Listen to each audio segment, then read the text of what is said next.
It's time for us to take you now to the Information Ministry, because the Works and Housing Minister Kojo Oppong Nkrumah is addressing a press conference. He is giving an update on Ghana's housing sector. Let's listen in. National level, when you invest in housing or when you pay attention to housing, there are some benefits. At the macro level, it creates a lot of jobs for people. Whenever there's a housing project ongoing, you'll find scores of people who are employed on it. Quite recently, one of the housing projects that we did, the Tesano Security Services Housing Project, we're informed that close to about 500 people were working on that project for the about 3 years that project was under construction. And today, as phase 2 of the police project around Adenta is ongoing, a lot of them again have been re-engaged there. So as a lot more housing projects go on, a lot of jobs are created in the economy. Also, when housing delivery is attended to, there's a lot of growth in the construction sector of the economy. Whenever you hear the Ghana Statistical Service say the economy has grown by X or by Y, when you go into the data, you'll find that construction is one of the elements or one of the subsectors of the Ghanaian economy. So when you're investing heavily in housing, not only are you creating jobs, you are also stimulating growth in the construction subsector and by extension, growth in the broader Ghanaian economy. When housing projects are also ongoing, you will find that communities are developing. So in the places where some decent housing projects have been put up, all of a sudden you find that that area becomes a developed area. Go to Tema Community 22, where our NHF project is ongoing. Go to Adenta, or go to any of the places where you find housing project. All of a sudden you find that development is taking place in that area. And then finally, when you pay attention to housing, you stimulate wealth creation for various categories of people.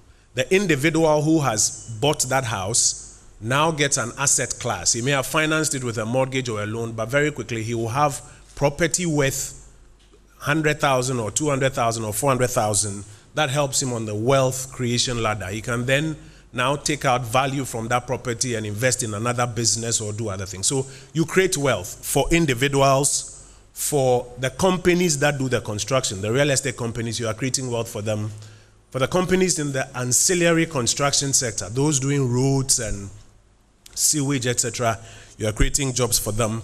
The banks that are financing it, they are also getting more money. So housing also delivers a lot of wealth creation, and that's why it's a big deal, not just in Ghana, but the world all over. Now, in Ghana's housing sector, there are a number of challenges that we are contending with, and I just want to highlight them before I get into the specific presentation of what we've been doing so far. One of the first challenges you'll find in Ghana's housing sector is the question of effective housing delivery programs. So in 2015, Ghana developed a housing policy. The policy spells out how we should go about delivering housing. But under that policy, you need specific programs that will help deliver the housing. One of the challenges that we've had in our republic over the years is that we've not had a lot of effective programs to deliver the housing. Sometimes we start, and then for various reasons, the project stalls somewhere along the line. In fact, about 99% of the housing you find today is delivered by the private sector on their own. So they'll find their land, they'll raise their money, and they'll build. And by all means, by the time they finish, the price will be through the roof. Or people, buy their own land and then take their time over 5-10 years to finish putting up their building. So one of the first challenges is that unlike in other markets where you find a lot of programs to deliver housing in partnership with the private sector, we haven't had a lot of that in times past for various reasons. A second challenge is the challenge of construction finance. If you need to put up a project, these projects that cost about $50 million, $100 million, etc., getting the financing to deliver these projects on time is a big problem. How many real estate companies even can do these large-scale projects or can borrow? And how many banks can on their own here in Ghana finance some of these projects without having to syndicate or rely on other institutions? So construction finance has been a challenge. A third challenge has been affordability. We all talk about affordable housing, but the first part of the question is how affordable is the affordable housing? By the time you buy your iron rods and cement and concrete blocks, affordability begins to elude you. A fourth challenge is the infrastructure associated with housing. So roads, sewage, water, energy, communication, infrastructure becomes a challenge. There are many projects where you notice that they have even gone ahead to build the shell, but you don't find the roads, you don't find the water or energy or other infrastructure. Saglem is an example. And the consequence is that by the time they are done, it becomes difficult to move people into it. Challenge number 5 is that even if you are successful in delivering on it, who is going to buy and how are they going to finance it? Housing is not a product that you usually buy off the shelf, that they are selling a building for $80,000 CD equivalent and you have $80,000 to buy. You usually need financing. You take a loan or something. But in Ghana, we have a very shallow mortgage market. The market is very, very, very small. And so we are not able to get a lot of financing. And if we can't get a lot of financing on the demand side, the real estate companies will do 3, 4, 5, 10, 12, and you don't get the supply that you need. And finally, the regulatory environment. Who is enforcing the building code?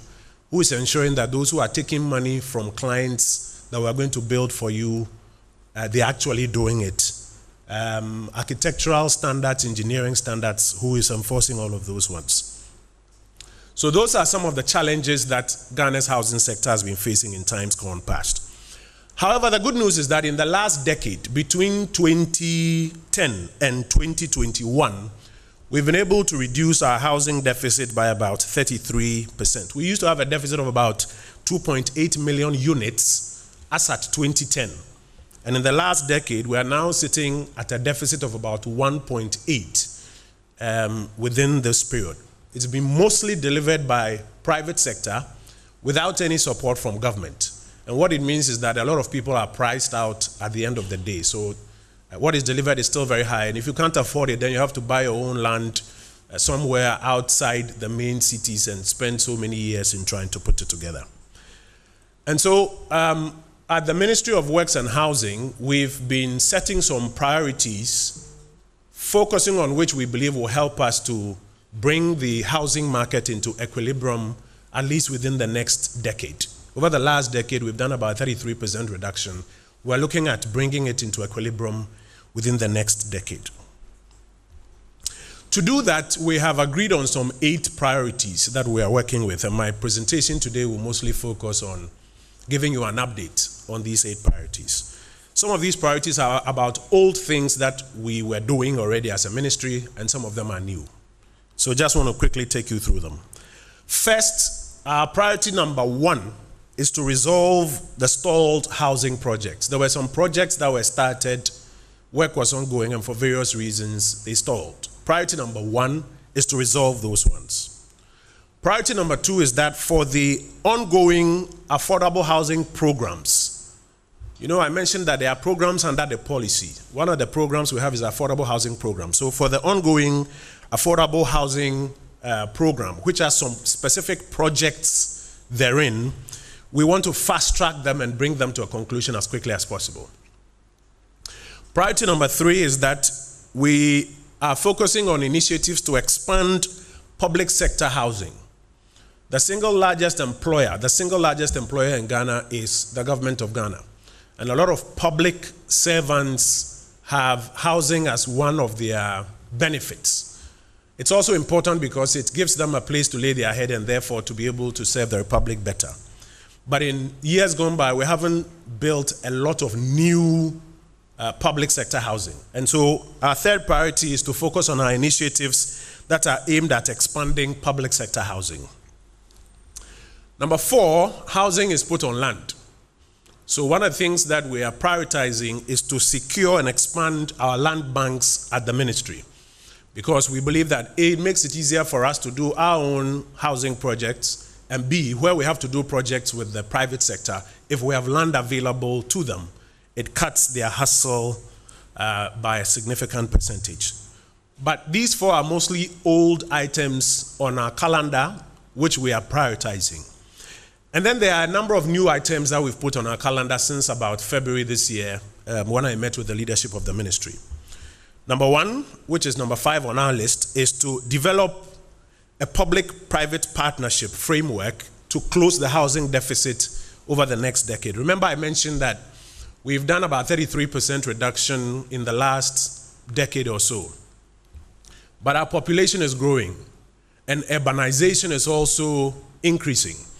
So if we don't have an aggressive program to close the housing deficit, let's say in a decade, then we could slip back.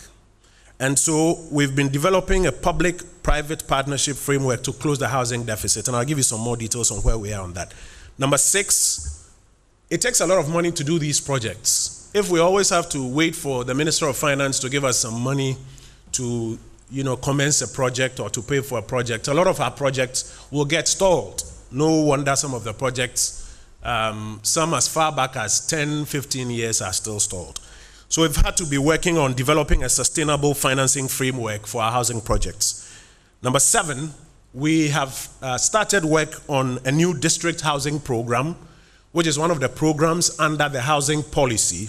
And this one focuses on ensuring that we don't just develop housing in the urban areas, but in the rural areas too, we do a lot of housing there. And finally, we are focusing on some legal and policy reforms. So, with your permission, I would like to get into some details and give you specifics on where we are. So let's start with resolving our stalled housing projects. We had about 5 stalled housing projects: Boteman, Asokore Mampong, Koforidua, the State Housing Company's project in Adenta, as well as the Saglemi Affordable Housing Project. The good news is that Boteman and Asokore Mampong, we have already completed them, and now they are fully occupied. But we have 3 more of these 5 to complete, starting with the Koforidua Affordable Housing Project. It was started during President Kufuor's era, and it's stalled since then. It comprises about 342 units of homes. So more or less about 342 families will get an opportunity to live there if we're able to finish this project. 19 blocks, 54 number 1-bedroom apartments, and 288 number 2-bedroom apartments. What we've done is to work with the State Housing Company for them to go through a process of identifying a private contractor who can pre-finance the completion of the work. My understanding is that they've gone through the processes and they have awarded to a private contractor who can pre-finance the works. The contractor is mobilizing to move to site so that work on those 342 units can be completed for our brothers and sisters in and around Koforidua so that they can benefit from it. Today, if you go to Koforidua, I think the new Eastern Regional Hospital is being constructed just around that enclave. And so this is a priority project that we are working to finish, and once we're able to finish it, doctors, nurses, and other persons who live within that enclave can benefit from it. The next is the State Housing Company's project in Adenta. This project was commenced in President Mills's era. It was suspended because of litigation in the era of President Mahama, and the litigation went on for around 10 years. Earlier this year, we managed to get the court injunction lifted so that construction could resume. And by the time we went back on site, there had been a lot of dilapidation. So they had to remove some of the old items, parts of plumbing and electrical and other things had to be removed because of the integrity tests that were conducted. It comprises 4 number 1-bedroom apartments, 36 number 2-bedroom apartments, and 36 number 3-bedroom apartments, totaling about 76 units. So again, in this area, you have about 76 families that can live there once we finish with this project. Work is aggressively ongoing. We've been on site about a couple of times, and the timeline to completion is December 2024. So we're working to finish that particular project. Number 3, which I know many of you are interested in, is the Saglemi Affordable Housing Project. 1,506 units of housing partially completed. Some are uncompleted, some were finished with some fittings in them. So 1,506 housing units out of 5,000 that was commissioned. Remember, the government of Ghana took a loan of $200 million to construct 5,000 units of housing. And the average price at the time we were told was going to be about $40,000 when they were done. As at the time we assumed office, 1,506 units were partially completed, some at the foundation level, some at first floor level, some the shell had been built, some the shell had been completed with fittings in it. But the horizontal infrastructure was missing.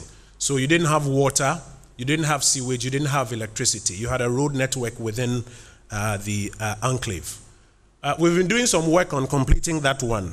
Cabinet in October 2022 gave approval for this project to be resolved after the initial investigations and the decision made that the persons who had handled the project had some questions to answer in court, because the $200 million was literally all paid out, but only 1,506 partially completed. So it took some years to do the investigation, and then the matter was sent to court. So October 2022, Cabinet approved for the resolution. In April 2024, the technical working group had done some work, and so we issued the request for proposals to the private sector. By May, after about 10 or so companies had come to inspect and had gone on site to receive the drawings, 5 of those firms brought in actual bids. As at September, 2 companies have been shortlisted by our transaction advisors, and they have ferried the details of those 2 companies to us. We've also received executive approval from the President on a structure to use for negotiations to get the best value for the Republic of Ghana. And indeed, last week, the negotiations commenced with an inception meeting. So you'll notice all the items we've already done are shaded in green, and the last 2 items are yellow. So negotiations are currently ongoing. We expect that early November, work will resume after a new developer is signed up to go onto the site. Now let me make a quick comment about these 3 projects we are resolving. You'll notice that we are working with the private sector to resolve these projects. A lot of the times people confuse us to say we are selling these projects. I want to repeat for the umpteenth time, we are not selling Saglemi, we are not selling Adenta, we are not selling Koforidua to the private sector. We have invited private sector to participate with their funding and their technology. So they bring in the capital, we use their money and their technology to finish the project, and as was originally intended, these projects would then be sold to members of our worker unions, government workers, etc.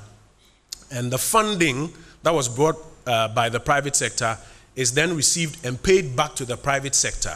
And whatever investment government also made in it, government recoups part of that investment. So we reiterate that we are not selling these projects. We are working in a PPP framework to complete these projects. The fact that the government of Ghana does not have money in the treasury to advance to us to finish doesn't mean these projects should remain stalled. And so we're being innovative in raising private capital to finish these projects. In Saglemi, for example, we were told we needed about $100 million to finish it.